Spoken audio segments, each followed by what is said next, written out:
সুজানা, আসলে আমরা এই মুহূর্তে যাব কুমিল্লায়, সেখানকার ঢাকা চট্টগ্রাম মহাসড়কের খবরাখবর জানাবেন আমাদেরকে সেখানকার প্রতিনিধি আমাদের আনোয়ার হোসেন।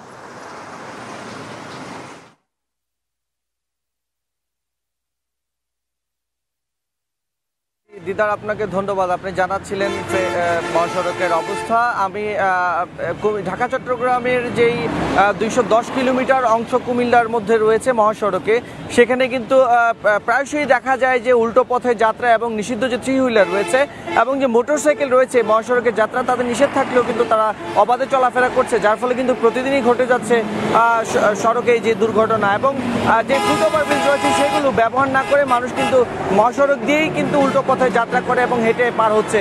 আমরা যদি একটু দেখানোর চেষ্টা করি যে মহাসড়কে এই উল্টো পথে যাত্রার পাশাপাশি কিন্তু আপনার রয়েছে যেমন যে রাস্তার পাশেই দাঁড়িয়ে থাকা বাসগুলো যেখানে সেখানে দাঁড়িয়ে থেকে কিন্তু জটলা সৃষ্টি করা, পাশাপাশি এই যে মানুষের যে যাত্রা রয়েছে সেগুলোর কারণে কিন্তু প্রতিদিনই কোনো না কোনো দুর্ঘটনা ঘটে যাচ্ছে। আমরা কথা বলেছিলাম হাইওয়ে পুলিশের সঙ্গে, তারা আমাদেরকে জানিয়েছেন যে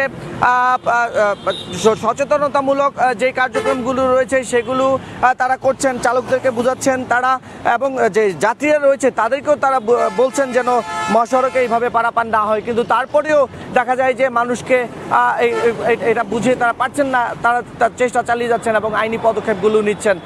তো এই মহাসড়কে কিন্তু দিন দিন বেরিয়ে চলেছে এই উল্টো পথে যাত্রা, নিষিদ্ধ যে থ্রি হুইলার রয়েছে সেগুলোরও যাত্রা। আমরা যারা যাত্রীদের সঙ্গে কথা বলেছি এবং যারা থ্রি হুইলার চালক রয়েছে তাদের সঙ্গে কথা বলেছি, তারা বলছেন যে অন্যরকম কোনো ডিভাইডার না থাকার কারণে কিন্তু তারা উল্টো পথে দেখা যায় যে তারা যাত্রা করেন। বলা যায় যে একরকম কোনো রকম তারা না বোঝানোর সূত্রে তারা বলছেন যে তারা এই উল্টো যাত্রাগুলো করে থাকেন। তো হাইওয়ে পুলিশের থেকেও আমাদেরকে বলা হয়েছে যে তারা প্রতিনিয়ত সচেতনতা বাড়াতে তারা বুঝাচ্ছেন চালকদেরকে এবং এই বিষয়ে তারা ব্যবস্থাও নিচ্ছেন আইনিভাবে। তো এই ছিল কুমিল্লা থেকে মহাসড়কের যে উল্টো যে পথে যে যাত্রা, যে বিশৃঙ্খল চলাফেরা, তা নিয়ে আমার কাছে সর্বশেষ তথ্য।